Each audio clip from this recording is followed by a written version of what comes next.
Hi, hello. Good morning.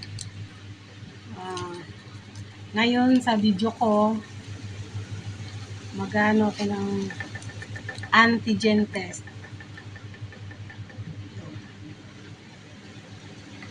Kasi nag-positive ako ng COVID, SARS-2. Ngayon, tetest kami ulit. Magtetest ako ulit. Actually kami, kasi apat kami. Ito po yung gamit natin.